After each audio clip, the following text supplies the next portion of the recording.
संसद के नवनिर्मित भवन के प्रेरणा स्रोत एवं मार्गदर्शक और जिन्होंने पूरे विश्व में भारत का सम्मान बढ़ाया है, ऐसे भारत के माननीय प्रधानमंत्री परम श्रद्धेय श्री नरेंद्र मोदी जी को सुनने के लिए हम सभी आतुर हैं।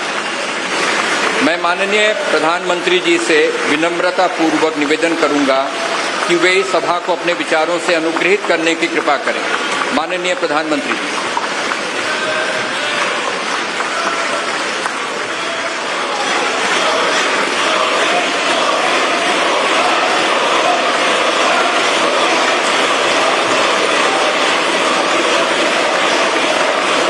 लोकसभा के स्पीकर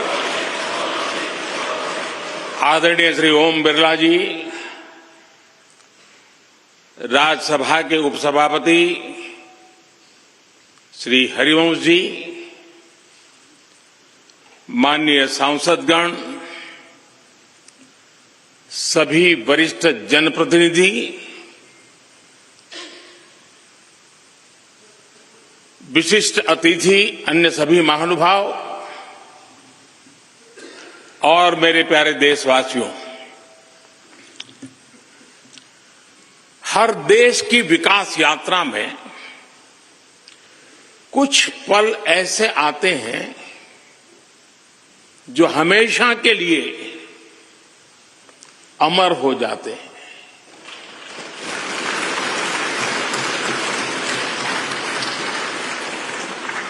कुछ तारीखें समय के ललाट पर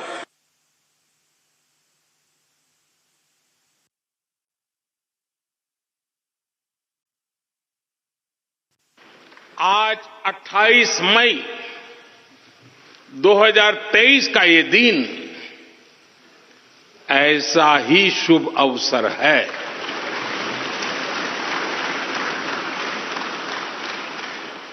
देश आजादी के 75 वर्ष होने पर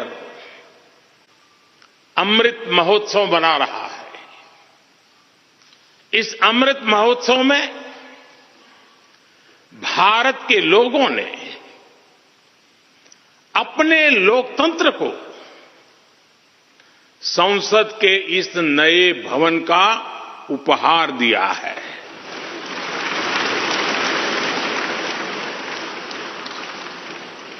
आज सुबह ही संसद भवन परिसर में सर्वपंथ प्रार्थना हुई है।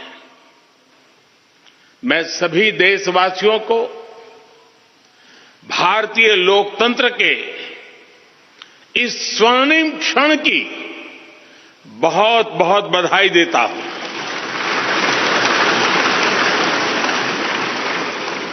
साथियों, ये सिर्फ एक भवन नहीं है, ये 140 करोड़ भारतवासियों की आकांक्षाओं और सपनों का प्रतिबिंब है।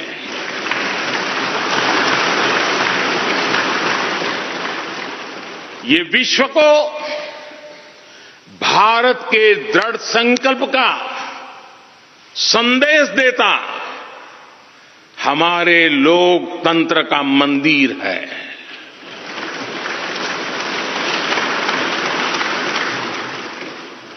ये नया संसद भवन योजना को यथार्थ से,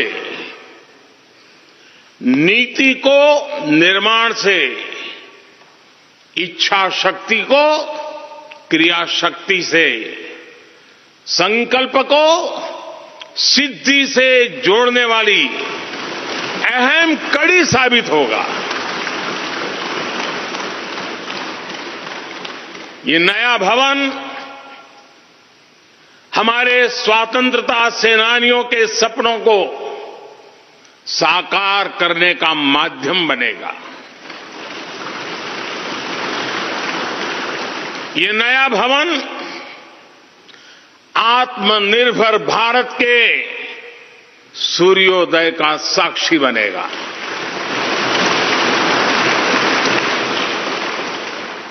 ये नया भवन विकसित भारत के संकल्पों की सिद्धि होते हुए देखेगा। ये नया भवन नूतन और पुरातन के सह अस्तित्व का भी आदर्श है। साथियों, नए रास्तों पर चलकर ही नए प्रतिमान गढ़े जाते हैं।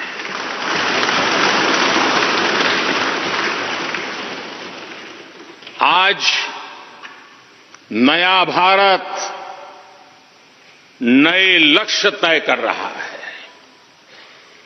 नए रास्ते गढ़ रहा है, नया जोश है, नया उमंग है, नया सफर है, नई सोच है, दिशा नई है, दृष्टि नई है, संकल्प नया है, विश्वास नया है।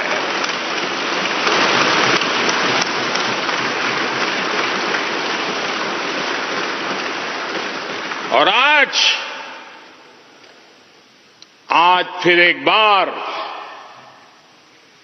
पूरा विश्व भारत को, भारत के संकल्प की दृढ़ता को, भारतवासियों की प्रखरता को, भारतीय जनशक्ति की जिजीविषा को आदर और उम्मीद के भाव से देख रहा है।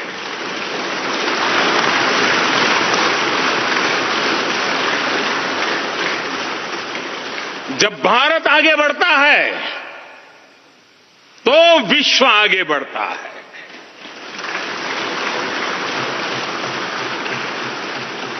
संसद का ये नया भवन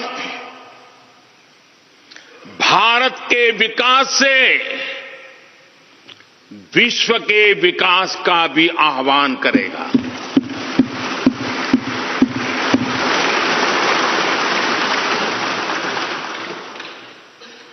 साथियों, आज इस ऐतिहासिक अवसर पर कुछ देर पहले संसद की इस नई इमारत में पवित्र सेंगोल की भी स्थापना हुई है।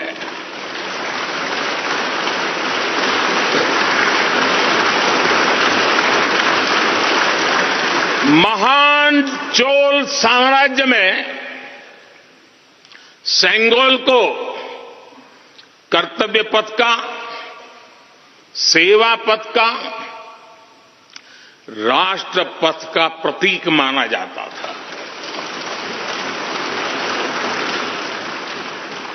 राजा जी और आदीनम के संतों के मार्गदर्शन में यही सेंगोल सत्ता के हस्तांतरण का प्रतीक बना था। तमिलनाडु से विशेष तौर पर आए हुए आदीनम के संत आज सुबह संसद भवन में हमें आशीर्वाद देने उपस्थित हुए थे। मैं उन्हें पुनः श्रद्धापूर्वक नमन करता हूं। उनके ही मार्गदर्शन में लोकसभा में ये पवित्र सेंगोल स्थापित हुआ है। पिछले दिनों मीडिया में इसके इतिहास से जुड़ी बहुत सारी जानकारी उजागर हुई है। मैं इसके विस्तार में नहीं जाना चाहता हूं, लेकिन मैं मानता हूं ये हमारा सौभाग्य है कि इस पवित्र सेंगोल को हम उसकी गरिमा लौटा सके हैं, उसकी मान मर्यादा लौटा सके हैं। जब भी इस संसद भवन में कार्रवाई शुरू होगी, ये सेंगोल हम सभी को प्रेरणा देता रहेगा। साथियों, भारत एक लोकतांत्रिक राष्ट्र ही नहीं बल्कि लोकतंत्र की जननी भी है, मदर ऑफ डेमोक्रेसी भी है। भारत आज वैश्विक लोकतंत्र का भी बहुत बड़ा आधार है। लोकतंत्र हमारे लिए सिर्फ एक व्यवस्था नहीं, एक संस्कार है, एक विचार है, एक परंपरा है। हमारे वेद हमें सभाओं और समितियों के लोकतांत्रिक आदर्श सिखाते हैं। महाभारत जैसे ग्रंथों में गणों और गणतंत्रों की व्यवस्था का उल्लेख मिलता है। हमने वैशाली जैसे गणतंत्रों को जीकर दिखाया है। हमने भगवान बसवेश्वर के अनुभव मंटपा को अपना गौरव माना है। तमिलनाडु में मिला 900 ईस्वी का शिलालेख आज भी हर किसी को हैरान कर देता है। हमारा लोकतंत्र ही हमारी प्रेरणा है। हमारा संविधान ही हमारा संकल्प है। इस प्रेरणा, इस संकल्प की सबसे श्रेष्ठ प्रतिनिधि अगर कोई है तो ये हमारी संसद है। और ये संसद देश की जिस समृद्ध संस्कृति का प्रतिनिधित्व करती है उसका उद्घोष करती है। शेते निपद्यमानस्य मानस्य चराति चर्त भगः चरैवेति चरैवेति चरैवेति। कहने का तात्पर्य, जो रुक जाता है उसका भाग्य भी रुक जाता है, लेकिन जो चलता रहता है उसी का भाग्य आगे बढ़ता है, बुलंदियों को छूता है। और इसलिए चलते रहो, चलते रहो। गुलामी के बाद हमारे भारत ने बहुत कुछ खोकर अपनी नई यात्रा शुरू की थी। वो यात्रा कितने ही उतार चढ़ावों से होते हुए, कितनी ही चुनौतियों को पार करते हुए आजादी के अमृत काल में प्रवेश कर चुकी है। आजादी का यह अमृत काल विरासत को सहेजते हुए विकास के नए आयाम गढ़ने का अमृत काल है। आजादी का यह अमृत काल देश को नई दिशा देने का अमृत काल है। आजादी का यह अमृत काल अनंत सपनों को, असंख्य आकांक्षाओं को पूरा करने का अमृत काल है। इस अमृत काल का आह्वान है, इस अमृत काल का आह्वान है मुक्त मातृभूमि को, मुक्त मातृभूमि को नवीन प्राण चाहिए। नवीन पर्व के लिए नवीन प्राण चाहिए। मुक्त गीत हो रहा, मुक्त गीत हो रहा नवीन राग चाहिए। नवीन पर्व के लिए नवीन प्राण चाहिए।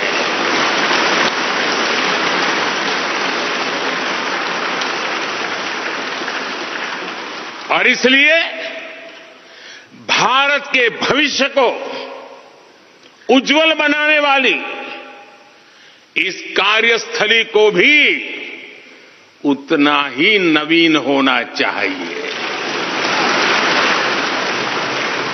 आधुनिक होना चाहिए। साथियों, एक समय था जब भारत दुनिया के सबसे समृद्ध और वैभवशाली राष्ट्रों में गिना जाता था। भारत के नगरों से लेकर महलों तक, भारत के मंदिरों से लेकर मूर्तियों तक, भारत का वास्तु भारत की विशेषज्ञता का उद्घोष करता था। सिंधु सभ्यता के नगर नियोजन से लेकर मौर्यकालीन स्तंभों और स्तूपों तक, चोल शासकों के बनाए भव्य मंदिरों से लेकर जलाशयों और बड़े बांधों तक, भारत का कौशल विश्व भर से आने वाले यात्रियों को हैरान कर देता था। लेकिन सैकड़ों साल की गुलामी ने हमसे हमारा ये गौरव छीन लिया।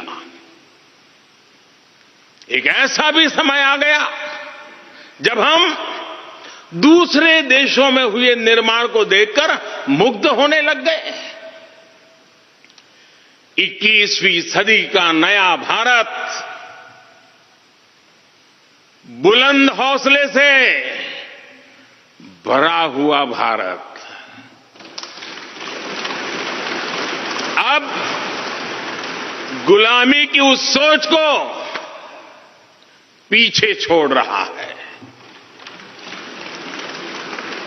आज भारत प्राचीन कला की उस गौरवशाली धारा को एक बार फिर अपनी तरफ मोड़ रहा है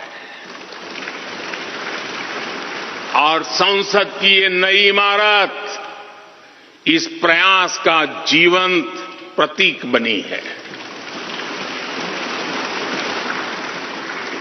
आज नए संसद भवन को देखकर हर भारतीय गौरव से भरा हुआ है।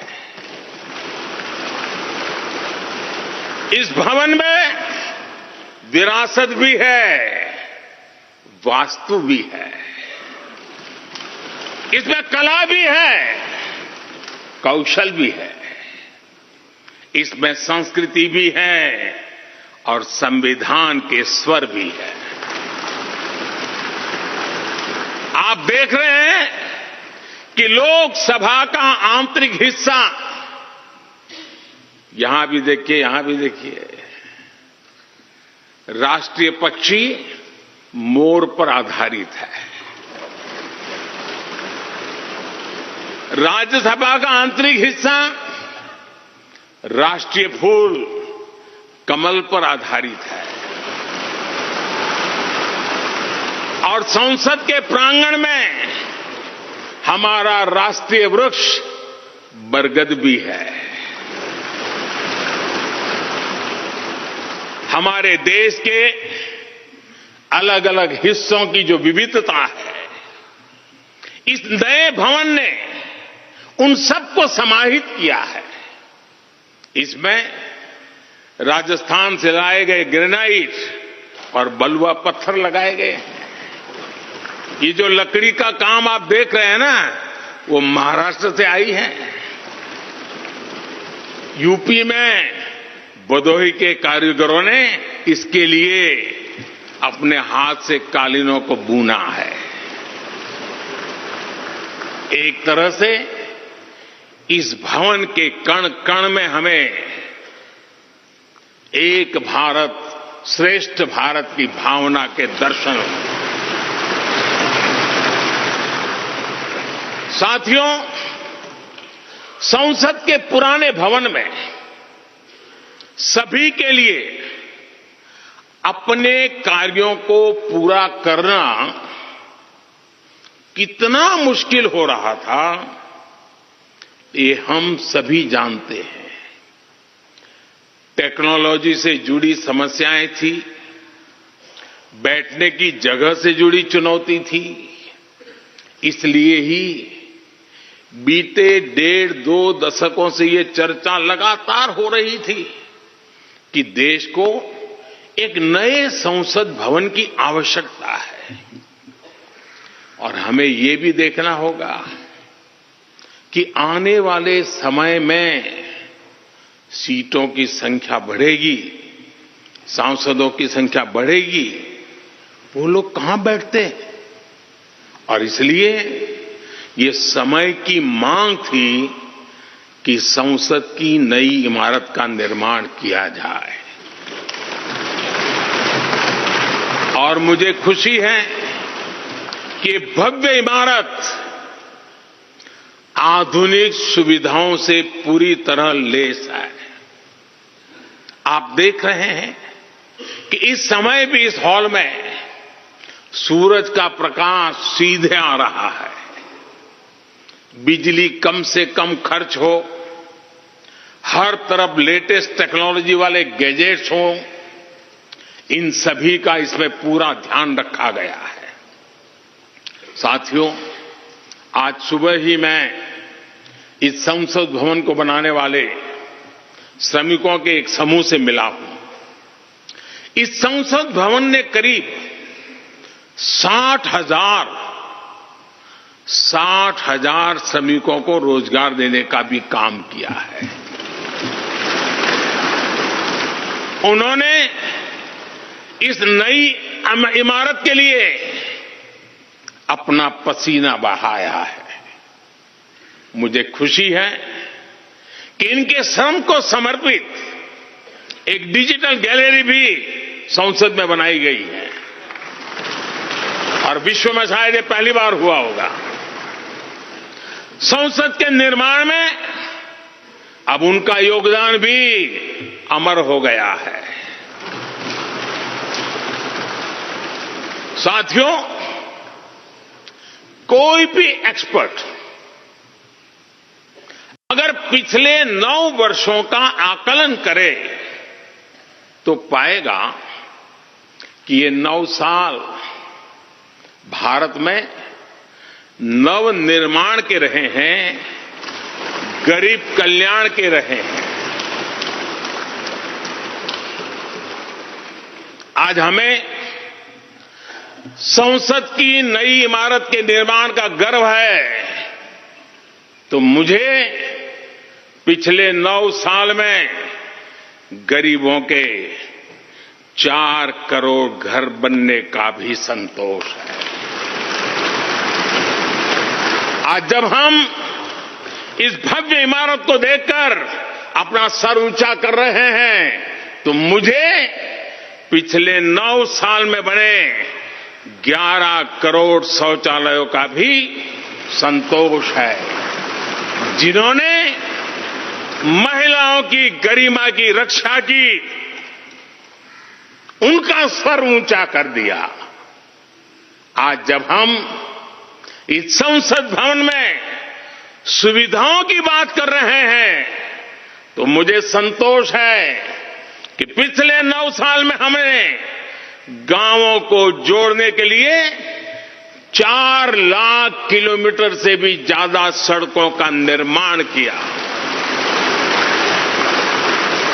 आज जब हम इस इको फ्रेंडली इमारत को देखकर खुश हैं, तो मुझे संतोष है कि हमने पानी की एक एक बूंद बचाने के लिए 50,000 से ज्यादा अमृत सरोवरों का निर्माण किया है। आज जब हम इस नए संसद भवन की लोकसभा और राज्यसभा को देखकर उत्सव मना रहे हैं, तो मुझे संतोष है कि हमने देश में 30,000 से ज्यादा नए पंचायत भवन भी बनाए हैं। यानी पंचायत भवन से लेकर संसद भवन तक हमारी निष्ठा एक ही है, हमारी प्रेरणा एक रही। देश का विकास, देश के लोगों का विकास। साथियों, आपको ध्यान होगा 15 अगस्त को लाल किले से मैंने कहा था, यही समय है, सही समय है।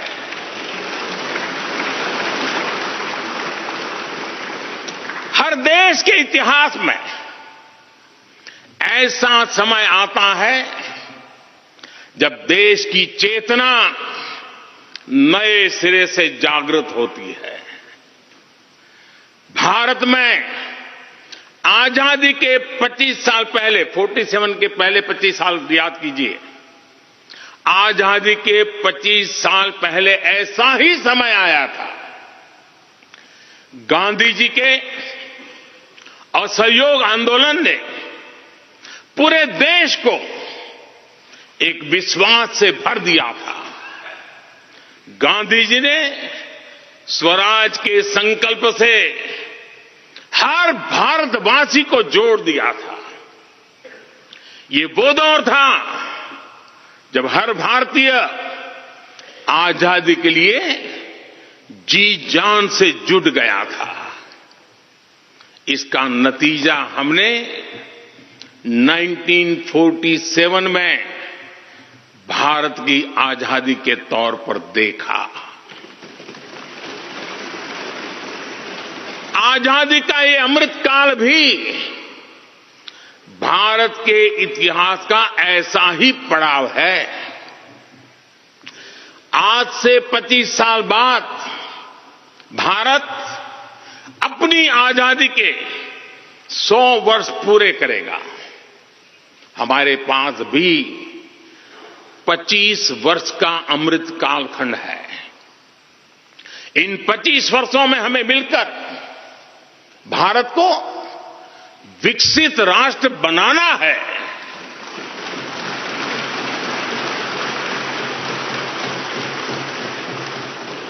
लक्ष्य बड़ा है, लक्ष्य कठिन भी है, लेकिन हर देशवासी को आज इसके लिए जी जान से जुटना ही है।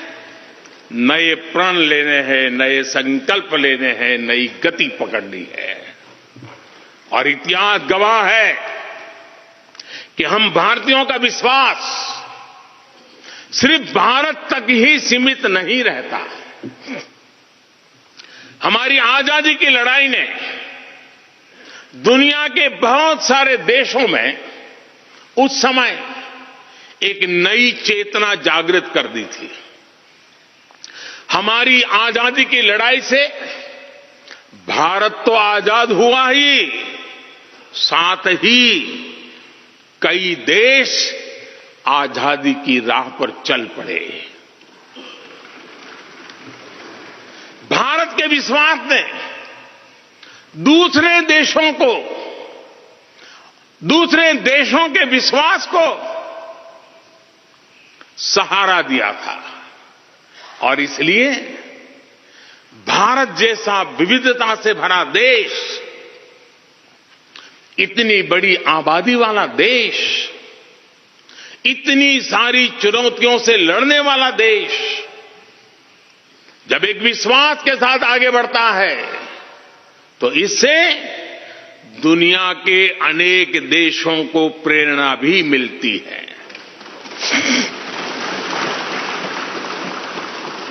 भारत की हर सफलता आने वाले दिनों में दुनिया के अलग अलग भूभाग में अलग अलग देशों की सफलता के रूप में प्रेरणा का कारण बनने वाली है।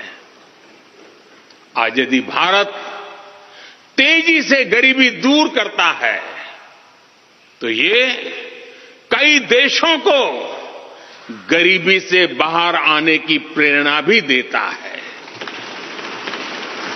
भारत का विकसित होने का संकल्प कई और देशों का संबल बनेगा। इसलिए भारत की जिम्मेदारी और बड़ी हो जाती है। और साथियों,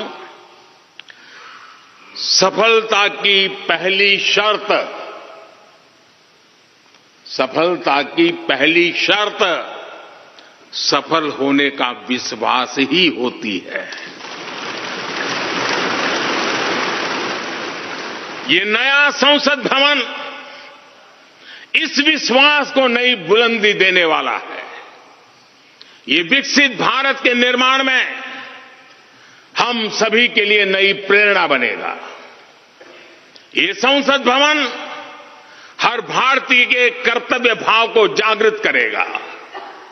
मुझे विश्वास है इस संसद में जो जनप्रतिनिधि बैठेंगे वे नई प्रेरणा के साथ लोकतंत्र को नई दिशा देने का प्रयास करेंगे।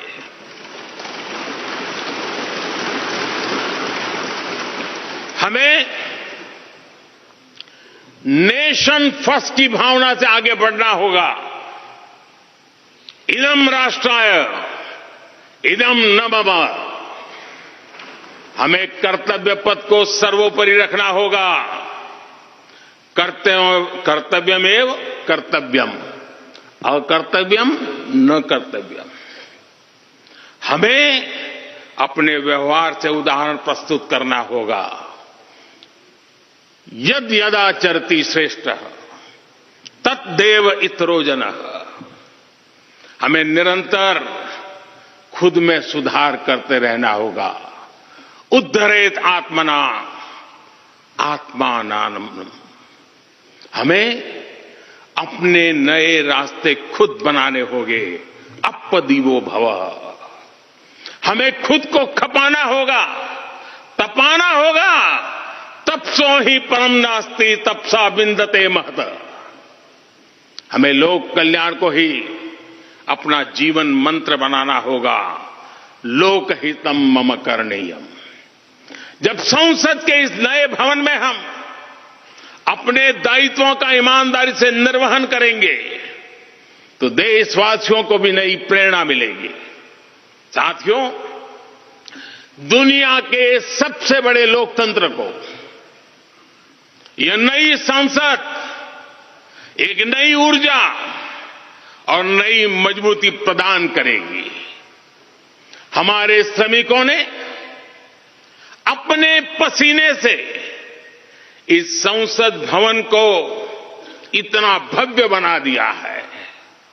अब हम सभी सांसदों का दायित्व है कि इसे अपने समर्पण से और ज्यादा दिव्य बनाएंगे।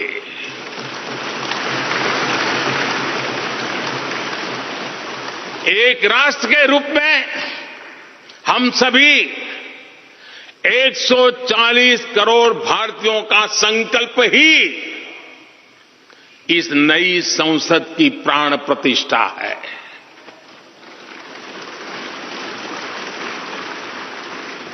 यहां होने वाला हर निर्णय आने वाली सदियों को सजाने संवारने वाला है। यहां होने वाला हर निर्णय आने वाली पीढ़ियों को सशक्त करने वाला होगा। यहां होने वाला हर निर्णय भारत के उज्ज्वल भविष्य का आधार बनेगा। गरीब, दलित, पिछड़ा, आदिवासी, दिव्यांग, समाज के हर वंचित परिवार के सशक्तिकरण का, वंचितों को वरीयता का रास्ता यहीं से गुजरता है।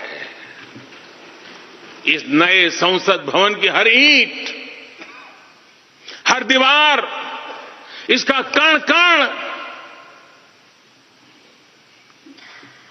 गरीब के कल्याण के लिए समर्पित है।